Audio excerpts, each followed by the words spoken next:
Do not sell the players that we have on today's video. No. These are must-hold Dynasty assets, and we're going to bring them to you in 1 second. Do us a massive favor. Drop a like on the video to show some love. Subscribe if you like Dynasty content. And before you hear any of our takes, I want you to comment down below. Who's like this low-key, not as much in the spotlight player that you think everyone should be holding, not worth selling, and the upside is better if you just wait and see what happens. And by the way, do you want my rankings, Badake's rankings, Dynasty 1 quarterback, Superflex, rookie?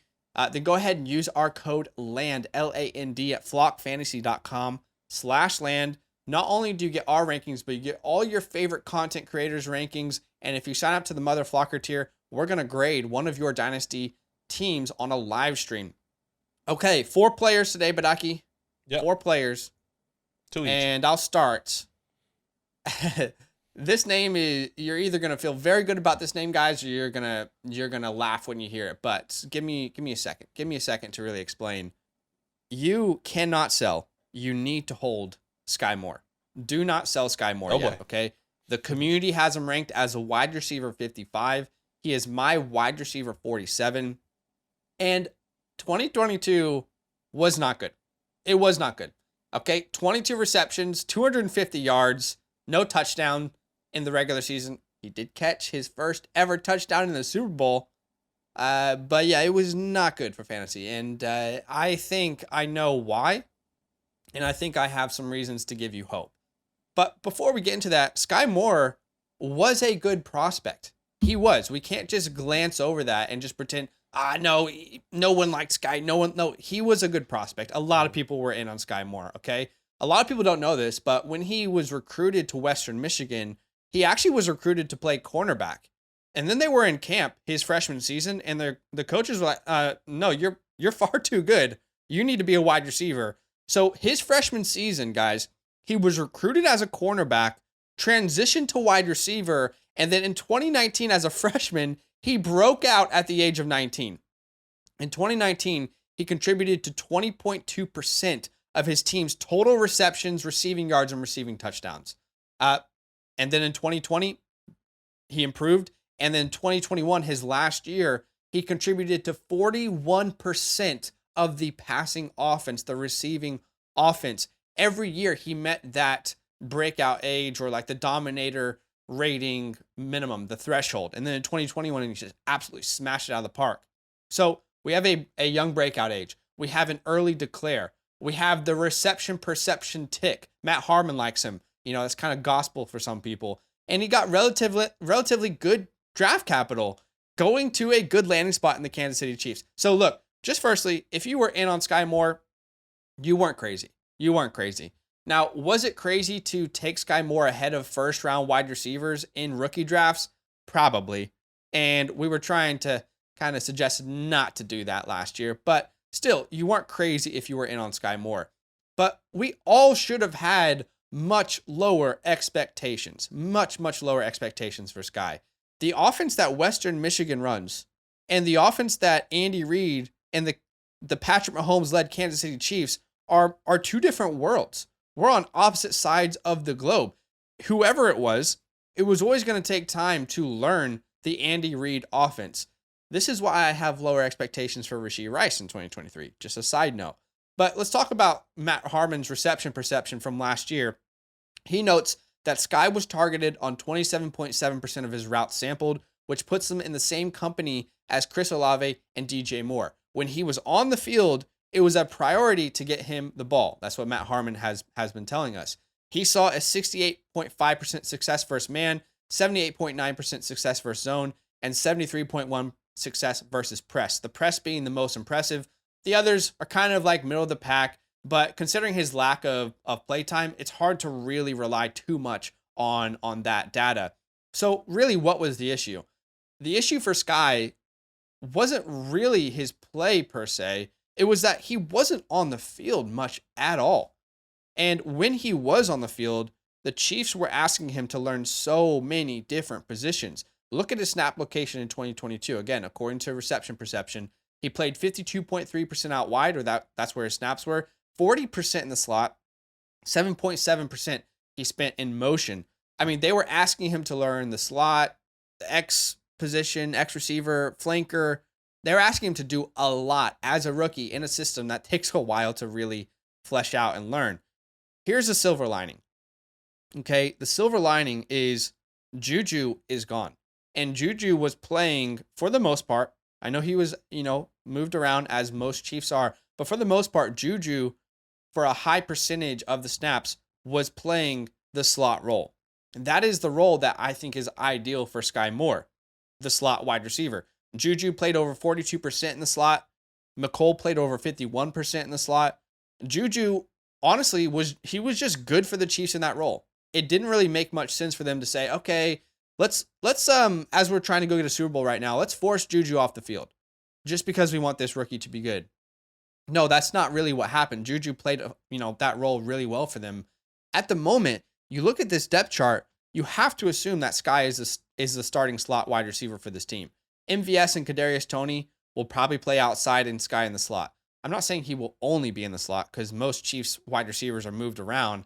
I just anticipate him being mainly in the slot in 2023. After all, he had great success on slot-heavy routes. He was great on slants, curls, digs, flats. And just quickly, I'm not out on Rashee Rice. I just think they're going to have to use him in a very specific way. A lot of screens, a lot of simple, just get the ball in his hands and let him do his thing. But lastly, Sky Moore is priced so poorly that it genuinely just does not make sense to sell him. It doesn't. Like, here are the players that you could get for Sky Moore. Wan'Dale Robinson, no disrespect, Badake. Jalen Hyatt, no disrespect. Cole Kmet, Jacoby Myers, Darnell Mooney, Juju Smith, Alec Pierce. All these players I would easily sell to go out and get Sky Moore. I don't have much belief in any of the players there. And if you're looking at draft capital, right now he costs around the 210 in the 2023 rookie draft. You can get him from the 210 to 301. It depends on your league. But at the moment, again, it makes no sense to sell him. I would hold because I think he could have a better year here in year 2 with the Kansas City Chiefs. Yeah, he was a guy that I bought in one of my buy or sell. I said to buy Sky Moore and sell Kadarius Toney. I like Sky Moore, especially with Patrick Mahomes, let's be honest. I mean, you want anyone that's always going to be linked up with Patrick Mahomes, so it definitely makes sense. Let's see what happens with Brother Sky with 2 Ys. All right, my first player that is a must-hold. I got some good controversial ones, I feel like. I feel like some people that may not like it, but I just want to give you my thought process and maybe persuade you guys on some of these people, okay?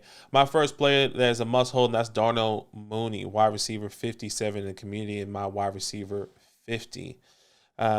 This past year, 40 receptions out of 58 targets, over 400 yards, or nearly 500 yards, 2 touchdowns, missed 6 games.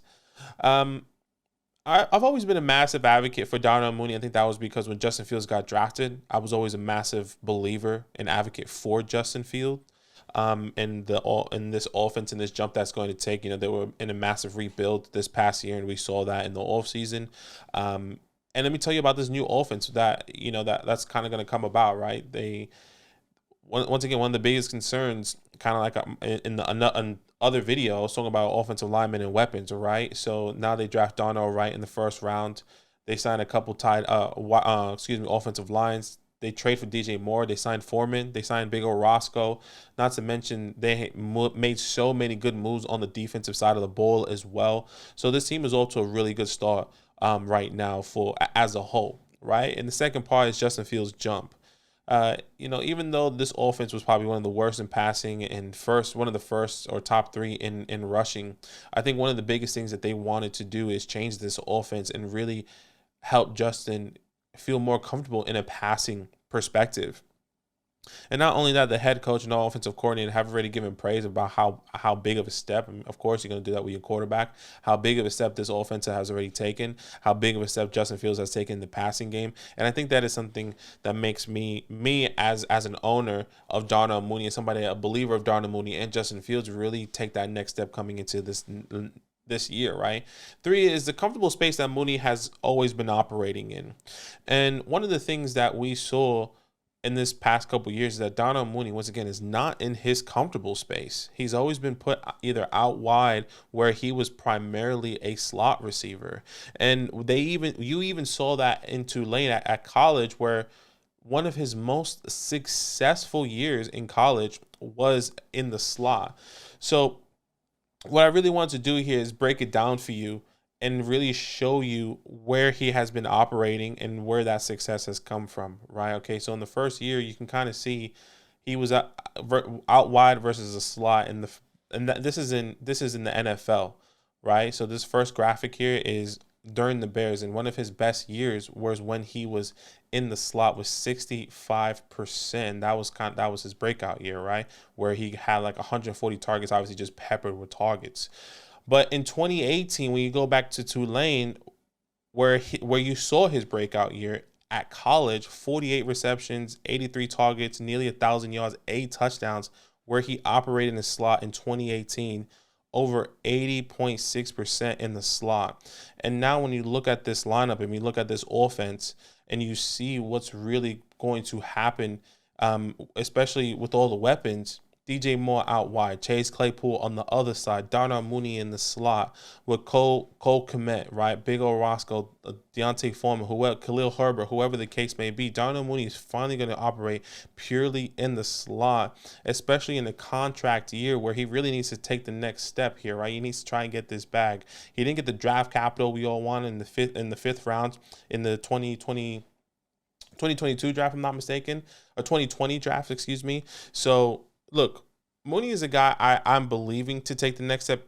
Once again, for these reasons, just to reiterate, Justin Fields' big jump, and for him to finally at least get 70+% in the slot where he feels comfortable, where he can operate, where he can be that successful route runner that he's always has been, but just never got the opportunity. I mean, I remember a couple years ago, especially with, obviously different quarterbacks, he was the most wide.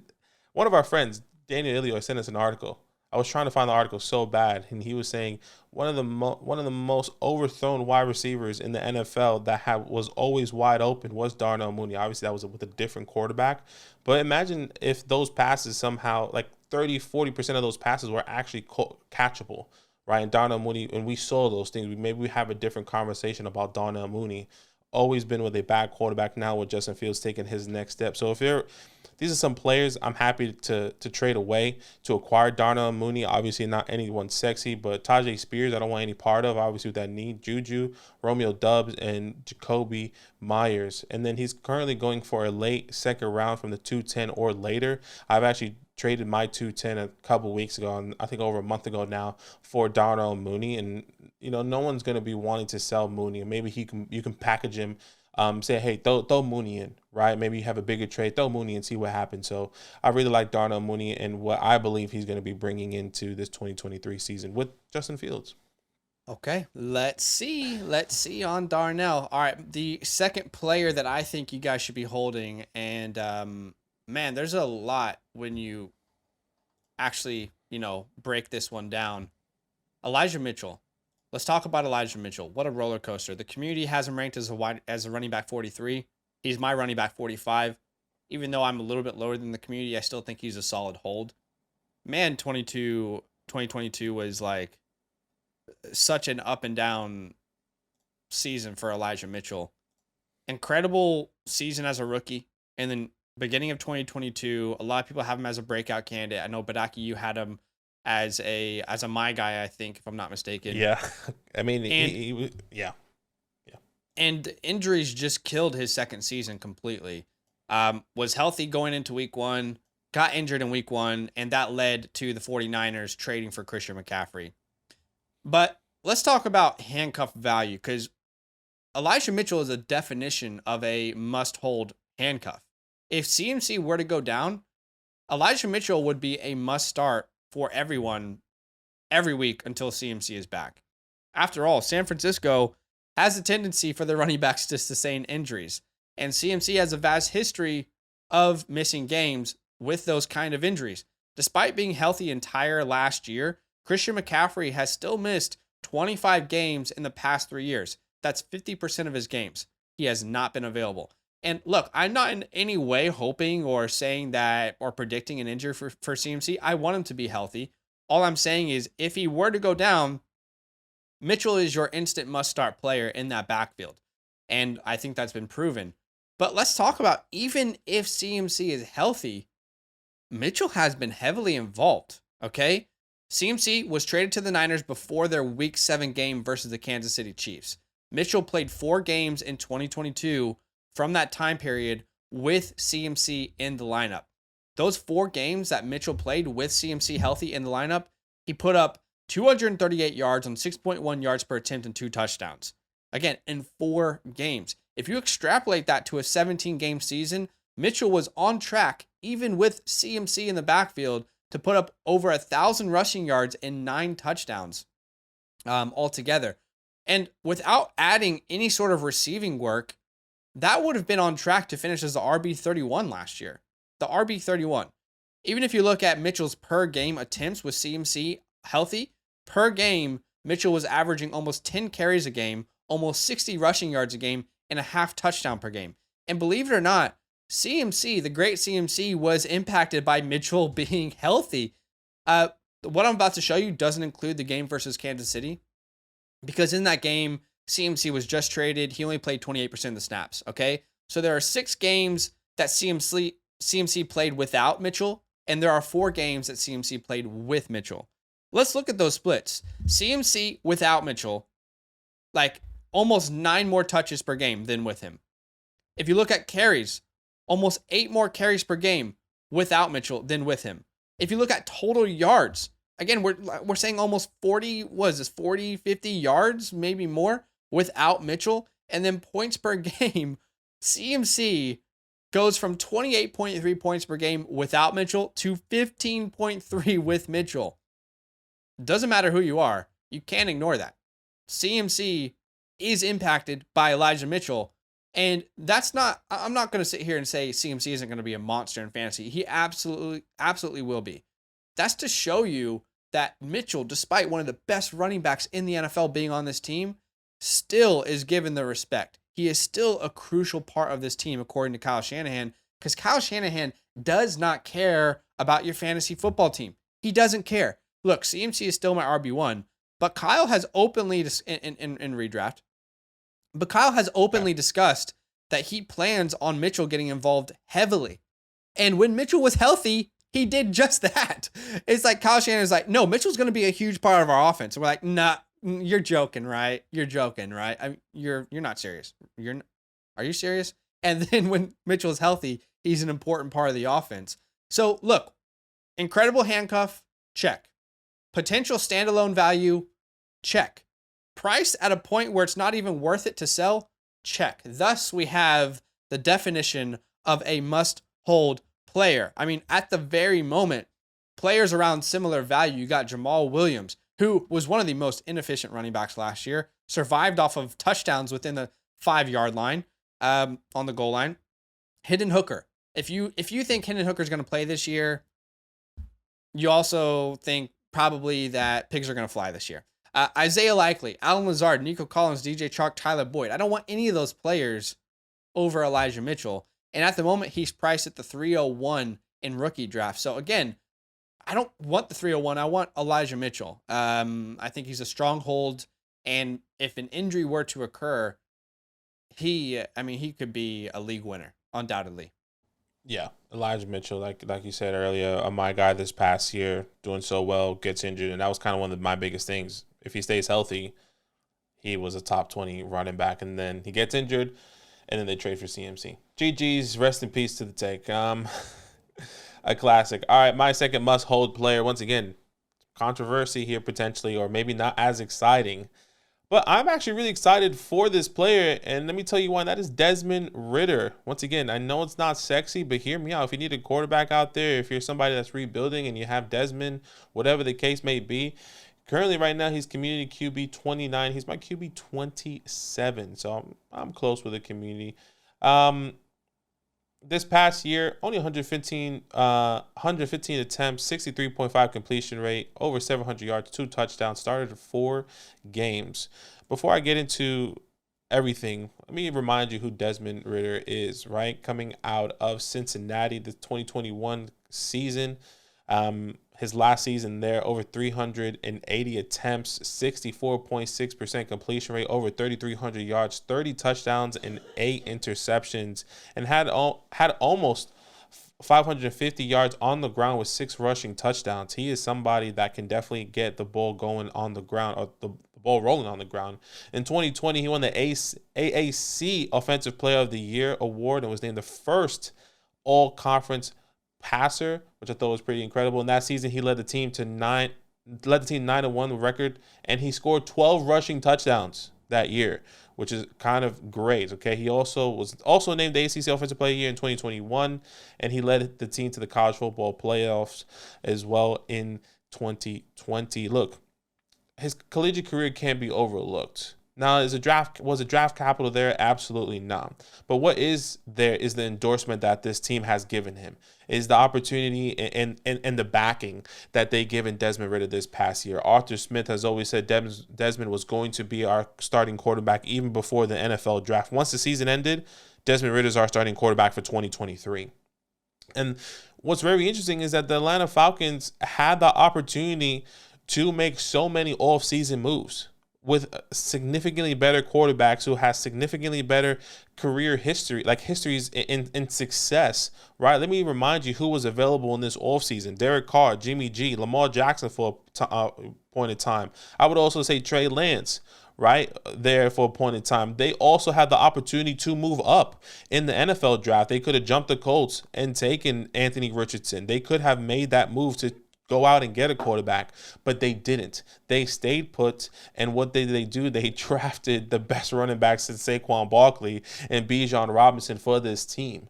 So you get the endorsement, right? You have a decent college career so far in this past 2021 season, or in 2021 season, and then the weapons that is around him, the foundation that this offense has so far. Now Desmond's on the team. Kyle Pitts, one of the best tight ends to come out in decades, right? Drake London coming in with one of the most successful wide receivers as a rookie this past year, according to analytics. Wasn't there for fantasy, but definitely there for analytics. Bijan Robinson, best running back since Saquon. Tyler Algier, hey, he's there. You know, they trade for Matt Collins or pick him up over waiver wires. Same thing with Scotty Miller. So look, not the rest of the list is not sexy, but the foundations, Kyle Pitts, Drake London, Bijan Robinson, are all there. Now, not to mention that they also invested in this offensive line, which once again wasn't the best this past year, but they did get some pieces. They got some pieces on defense. Desmond is set for a successful season, and I'm not saying that he's going to be a top 10 quarterback. If he can get in the range of 15 to 20 with a good little stretch of games there that says, hey, Desmond has been a top 8 quarterback within weeks blank to blank, we're going to have a different conversation. If this team is above 500 with Desmond Ridder, we're going to have a different conversation, right? And that is exactly what you want to see. There's very, very, very limited analytics out there for Desmond. He only did play 4 games. So one thing that he did do, he didn't throw any interceptions in those 4 games, which was really exciting. And every single game, he improves in his completion rating week in and week out for the last 4 games of the season. So if you have the endorsement with the team, you have this stacked offense right now, and clearly going to be starting every single game as of right now coming into the 2023 season. I think he is worth the holds, because once again, if he does take the next step and he finishes as a top 20 quarterback in 2023, and they say, hey, Desmond is a good value here. Maybe he's going to be going around where the Jared Goff was going last year, the Geno Smith was going last year after Russell Wilson got traded. So I think that is a good opportunity. Players right now, he's actually pretty high, surprisingly. According to Keep Trade Cut, these are the players that you can go trade for him, right? Or trade away for him. Alexander Madison, A.J. Dillon, Brian Robinson. I felt like those were pretty high in my eyes. Players that I would rather trade, kind of around like the Gabe Davis, the Romeo Dubs, the Rondell Moores. Those are kind of the players I would rather trade for. I feel more comfortable. Once again, it's a starting point, so try there. And right now, he's worth a mid-3rd round pick in your rookie draft. So if you need a quarterback, want to take a shot, maybe you don't really like any of these third round players in your rookie draft, see what happens with Desmond if you need the quarterback depth or you really believe in him in this offense. Yeah, it's once again, it's not sexy. I mean, you're assuming I don't like the take. I do like the take. I do like it. I think, honestly, at quarterback 29, he's worth inquiring about. A lot of people, I remember last offseason, said if he hits, it'll be like Dak Prescott. And it might not be the same pathway that Dak had in his first year being the starter, but the offense is going to be better. The offense was already, like, it's a common misconception that the offense was bad last year. Well, part of it was incredible. The rushing rushing game. Yeah. The passing offense was terrible. So, I mean, if Ritter can even be competent, then he might be the answer for this team because they improved defensively. They improved offensively. They could be competing in that NFC South. I think it'll be the Panthers and the Falcons this year. I guess you can't rule out the Saints, but yeah, I mean, yeah. But yeah, I like the take. I do like the take. Let's see what happens. Yeah. Maybe I need some more Ritter on my team. Come on, baby. Do us a favor, guys. Drop a like on the video. Really appreciate you. Thanks for subscribing, and we'll see you in the next video. All love. Now that those idiots are done talking, who needs some rankings? Hell yeah, I need some rankings. Then use promo code LAND, LAND, for 30% off any membership at flockfantasy.com. Oh. It's so easy. Even your grandma could scan that QR code right there.